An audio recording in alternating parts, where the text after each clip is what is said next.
What's up guys, it's me Caitlin from CCO Tech, and today in this YouTube video, I'll be giving you a simple, easy to follow rubric that can help you find a great laptop or phone for yourself that suits your needs. Especially with phones, a lot of people, they just upgrade to the newest model that is out.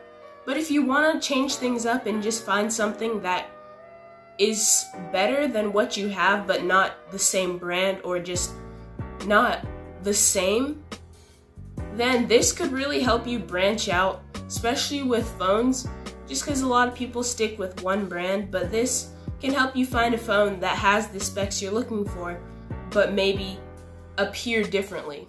So without further ado, let's get started. The first thing you need to do when you're looking for a phone or laptop is to set a budget so that you don't spend over the amount or below the amount that you intended to. Next, you need to establish the use for the device. For a laptop, you may need it for school, work, or maybe you want a gaming laptop. And for a phone, maybe you need a work phone, or a home phone, or a cell phone that you would use on a day-to-day basis. So you just need to set the use for the product to make sure that you're buying something that will work well with your needs. And so those are the similarities between both rubrics, but then there are some differences. So right now I'm going to go over the laptop rubric. So for laptops, you would want to look for what operating system do you want? Do you want Windows, Linux, Mac, Google? Just because that will also help determine what brands you could choose from and the way the interface performs. But obviously, if you want to be open-minded and keep those options open, that's completely fine. Next is the screen size. If you're looking for a larger laptop or a smaller laptop, something more compact, or pretty average size, then you need to kind of specify that just so you know what to look for. And then the processor. The most common is Intel, so there's a lot of different Intel processors. Usually the higher the number, the more powerful the processor is. So you just need to look for how powerful and fast do you want your laptop to be. Then RAM. RAM kind of has to do with memory. So if you're storing a lot of data and information on the laptop, then you might want something with more RAM.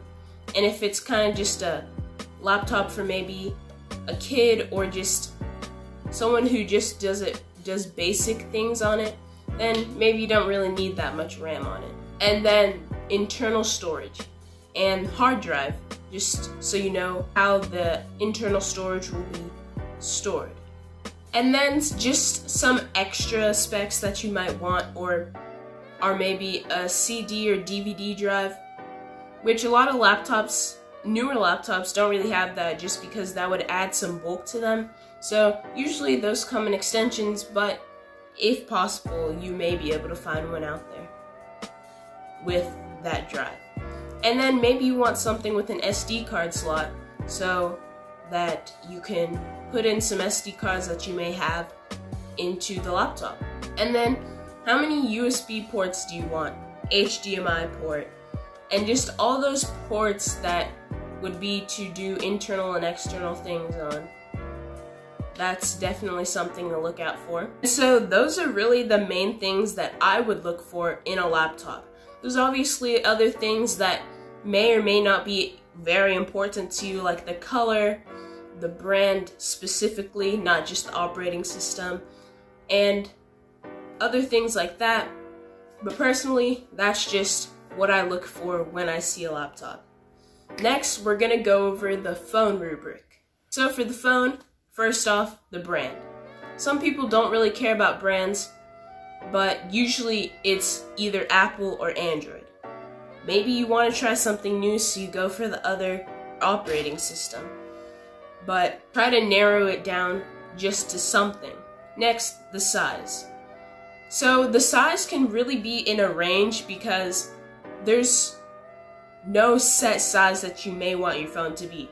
Some phones are larger, smaller, but you kind of just want to make a range so you know what's too small for you or too big for you.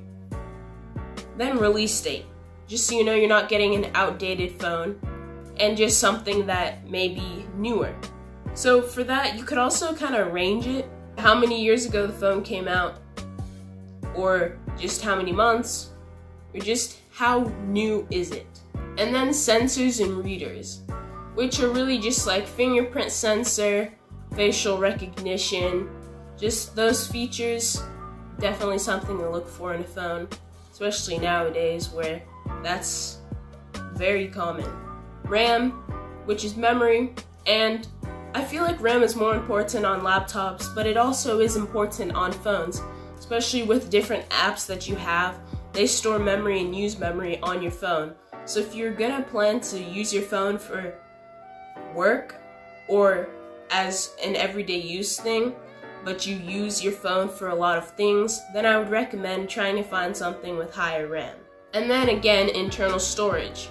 Phones, if you have a lot of apps and a lot of information on it, get a phone with higher storage, because RAM and storage kind of go hand in hand.